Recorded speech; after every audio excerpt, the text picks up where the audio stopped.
രാമവണ്ടി പദ്ധതിയിൽ ഉൾപ്പെടുത്തി കൂടുതൽ സർവീസുകൾ ആരംഭിക്കുന്നതിനും നിർത്തിവെച്ച സർവീസുകൾ പുനഃക്രമീകരിക്കുന്നതിനും KSRTCയുടെ വിവിധ യൂണിറ്റുകളുമായി ബന്ധപ്പെട്ട് ആവശ്യമായ തുടർ നടപടികൾ സ്വീകരിക്കുന്നതാണെന്ന് അറിയിക്കും. കേരളത്തിലെ മൊത്തം KSRTC ഷെഡ്യൂളുകളിൽ 4195-ൽ 130 എണ്ണം മാത്രമാണ് മലപ്പുറം ജില്ലയിലുള്ളത്. എന്ന് വെച്ചാൽ 3.09%. നമ്മുടെ ഓർഡിനറി ബസ്സുകളാണെങ്കിൽ 3125-ൽ 98 എണ്ണം മാത്രമേ മലപ്പുറത്ത് നിന്ന് ഓപ്പറേറ്റ് ചെയ്യുന്നുള്ളൂ. 3.13% മാത്രം.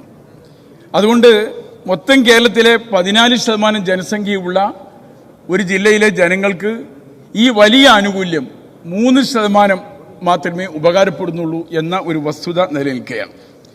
തിരൂരിൽ നിന്ന് നേരത്തെ സഞ്ചരിച്ചു കൊണ്ടിരുന്ന റൂട്ടുകളിൽ ഓടിയിരുന്ന വാഹനങ്ങൾ KSRTC ബസ്സുകൾ പലതും നിർത്തൽ ചെയ്തിട്ടുണ്ട്.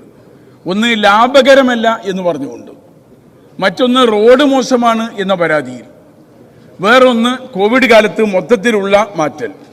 ഇങ്ങനെയെല്ലാം കൂടി നിർത്തൽ ചെയ്ത ബസ്സുകൾ പുനഃസ്ഥാപിക്കാവുന്ന ഒരു സാഹചര്യം ഉണ്ടാക്കണം.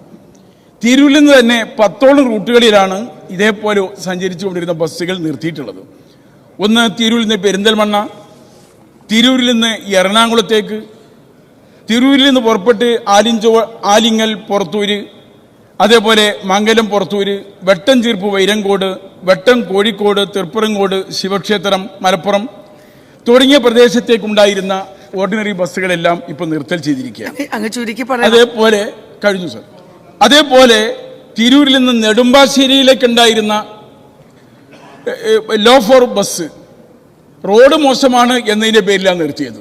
റോഡൊക്കെ നന്നാക്കിയിട്ടും അത് പുനഃസ്ഥാപിക്കപ്പെട്ടിട്ടില്ല. അതേപോലെ തിരുനാവായ വഴി 2 ബസ്സുകൾ KSRTC ബസ്സുകൾ ലിമിറ്റഡ് സ്റ്റോപ്പ് ബസ്സുകൾ ഓടിക്കൊണ്ടിരുന്നത് നമ്മുടെ ചെമ്പ്രവട്ടം വഴി തിരിച്ചുവിട്ടു.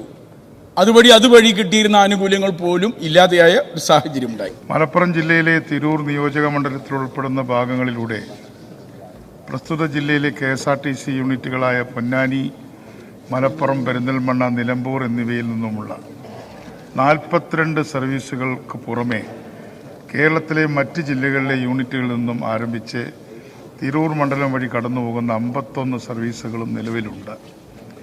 ഇവയിൽ ഹ്രസ്വ ദീർഘദൂര അന്തർ സംസ്ഥാന സർവീസുകൾ ഉൾപ്പെടുന്നുണ്ട്. എന്നാൽ തിരൂർ നിയോജക മണ്ഡലത്തിലൂടെ ഓപ്പറേറ്റ് ചെയ്തിരുന്ന സർവീസുകൾ 22 എണ്ണം യാത്രക്കാരുടെ എണ്ണവും വരുമാനവും കുറഞ്ഞ സാഹചര്യത്തിൽ നിർത്തിവച്ചിരുന്നു. എന്നിരുന്നാലും നിലവിൽ KSRTC സർവീസുകൾ മാത്രമുള്ള റൂട്ടുകളിൽ യാത്രാവശ്യം പരിഗണിച്ച് ആവശ്യമായത്ര അധിക ട്രിപ്പുകൾ പരാതിരഹിതമായി ക്രമീകരിച്ചിട്ടുണ്ട്.